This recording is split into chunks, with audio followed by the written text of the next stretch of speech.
warahmatullahi wabarakatuh. Bismillah wa billah walhamdulillah. Asyhadu an la ilaha illallah wa asyhadu anna Muhammadan abduhu wa rasuluh. Allahumma salli wa sallim ala Sayyidina Muhammad wa ala alihi Sayyidina Muhammad. Saudaraku yang budiman, saudaraku yang beriman, yang dirahmati Allah, yang dicintai Allah. Semoga kita dalam lindungan Allah Subhanahu wa ta'ala, dengan rahmatnya, dengan karunia-Nya, dengan syafaat baginda Rasulullah sallallahu alaihi wasallam.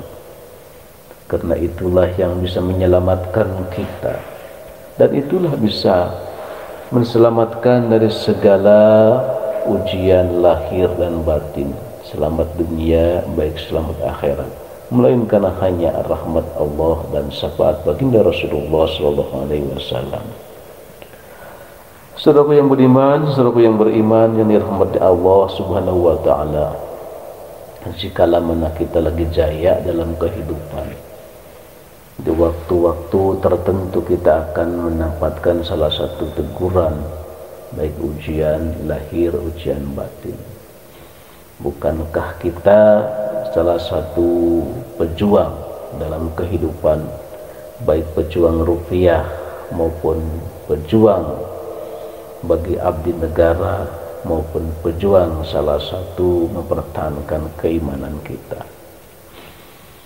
Halnya di waktu-waktu zaman dahulu, di zaman dulu, masih ingat ya, orang-orang zaman dahulu, meskipun berubahnya zaman itu ya, ada salah satu beberapa istilahnya benturan atau istilah yang tidak dimengerti menurut akal manusia, tapi itu salah satu adalah peringatan atau salah satu mengingatkan bahwa hal-hal yang terjadi itu hanya milik Allah semata. Ada salah satu kisah dan pengalaman orang yang sakit, yaitu haji ya, seorang Pak Haji. Saya tidak akan menyebutkan namanya itu, di daerah kota Majalengka. Sempat diundang ke rumahnya yang namanya Pak Haji itu sakit udah 3 tahun ya. Sakitnya itu aneh. Aneh kenapa? Anehnya itu dia lumpuh kayak stroke. Yang padahal itu orang yang normal, orang baik-baik sebenarnya itu. Kata pribadinya, kita tidak mempunyai musuh sama seseorang yang orang baik, dan orang-orang yang terdekatnya baik, bahkan punya perusahaan baik, punya perusahaan, beberapa perusahaan, istrinya orang terpandang, orang waktu zaman mudanya dulu itu orang serba bisa, orang berpengalaman kesana kesini ya. Dia itu punya istilahnya penyakit 3 tahun itu setelah dia pulang dari ibadah haji, katanya.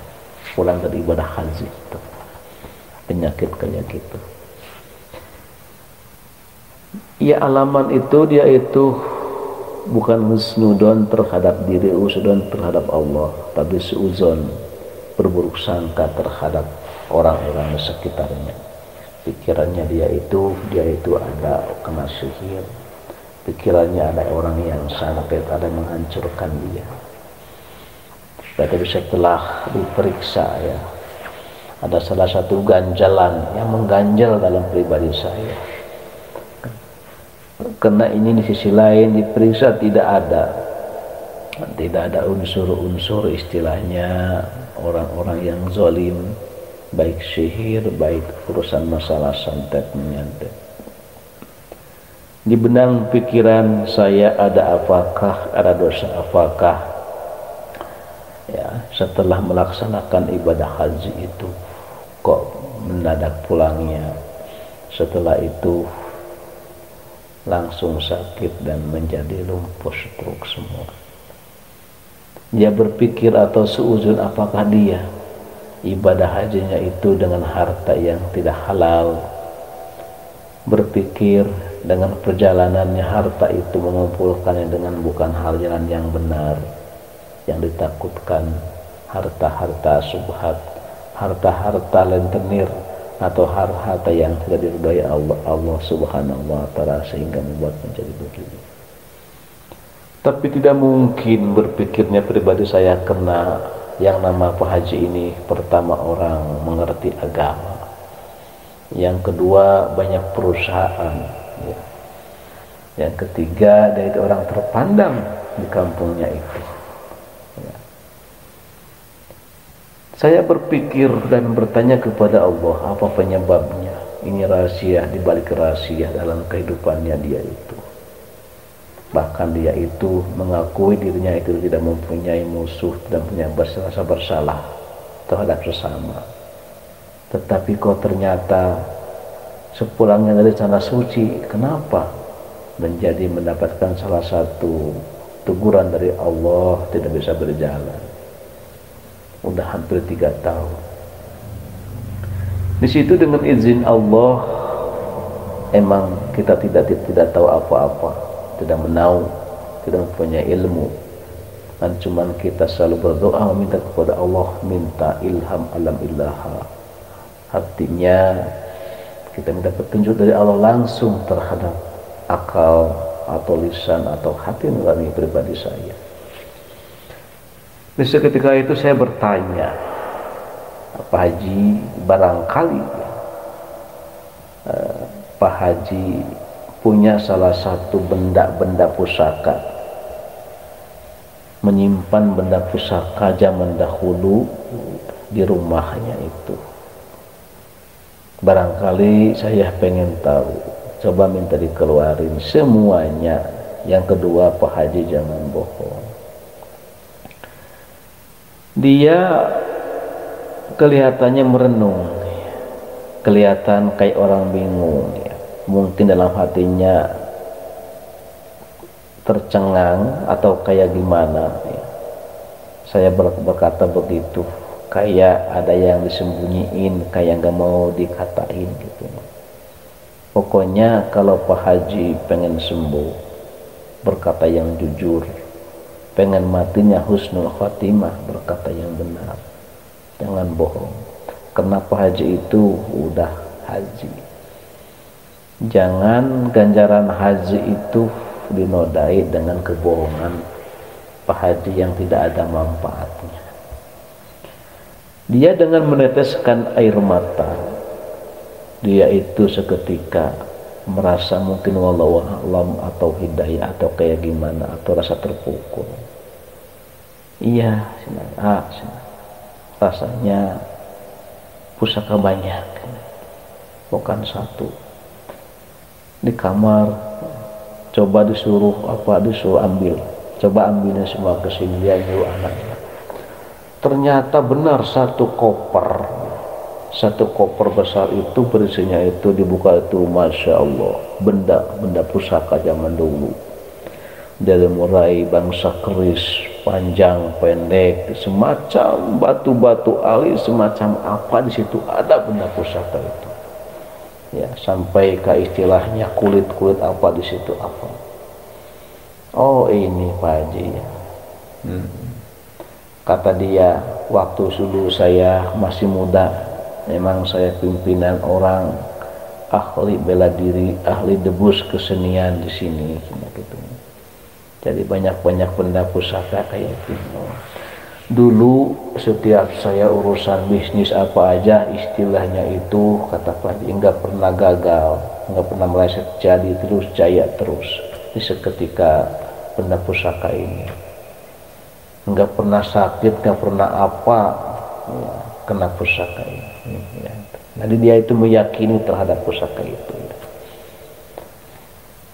Tapi kenapa ya, semenjak saya istilahnya pergi ke haji, setelah pulang dari haji, kenapa saya istilahnya kemauan saya istilahnya selalu meleset, proyek selalu gagal. Oh jadi begitu Pak Haji. Iya. Oh, saya gini masalahnya, saya bahas ya. Ingat enggak Pak Haji, dulu nggak pernah sakit sebelum haji ya. Karena Pak Haji itu setelah haji itu dibersihin ya. Pak Haji ke tanah suci itu untuk membersihkan diri lahir batin dari segala urusan dosa, urusan duniawi sebenarnya ya. Jadi seketika turun ke Indonesia itu haji itu udah bersih, otomatis pusaka ini enggak berlaku, enggak mempan dengan segala hal haji ya. Karena tidak ada berurusan dengan yang namanya ganjaran haji ya. Ya. Yang jadi bertafakur, kita umur 3 tahun Pak Haji stroke, bisa enggak itu pusaka sekoper begini, sebanyak begini, dari kecil sampai besar, pusaka ini istilahnya bisa menolong enggak terhadap stroke Pak Haji? Dia istilahnya dia berdiam? Tidak. Ini yang jadi pertanyaan. Sebanyak apapun pusaka ini, seketika sekarang sakit tidak bisa menolong. Seketika kehidupan kita melarat, banyak kesusahan, banyak problema, banyak kasus, banyak pusaka tidak bisa menolong. Apa yang kita perlukan lagi? Karena pusaka ini adalah salah satu benda mati. Karena pusaka ini dikendalikan dengan makhluk-makhluk Allah yang sakral, hanya bisa jadi benda mati. Seketika Pak Haji berangkat ke tanah suci, dia udah tidak berguna lagi. Mau pilih yang mana? Mau tetap istilahnya mau diakui atau mau dibuang? Kalau Pak Haji mau melepaskan benda-benda ini, saya akan bawa semuanya ke Perindah, akan saya buang ke tempatnya. Tapi kalau melepaskannya dengan ikhlas dan ridho dengan hati nurani, ingat, jangan sampai kita ibadah haji itu rusak gara-gara benda-benda pusaka kayak gini. Sebab ingat, sensitif ya. Ya. Yang namanya benda pusaka itu keimanan kita tidak 100% iman kepada Allah, 50% keyakinan kepada Allah, 50% bisa keyakinan terhadap benda pusaka. Disitulah kita akan menjadi celaka dalam kehidupan. Buktinya kita sakit tidak bisa menolong. Apa yang kita harapkan? Hanya Allah yang semua. Allah juga yang menyembuhkan kita. Pada awalnya dari Allah, hanya kembali kepada Allah. Jangan sampai Pak Haji meninggalkan dunia ini ada beban terhadap pusaka ini. Sama aja iman Pak Haji digadain dengan keyakinan terhadap pusaka. Pak Haji itu meneteskan air mata, silahkan saya ikhlas ridho, bawalah pusaka ini, buang.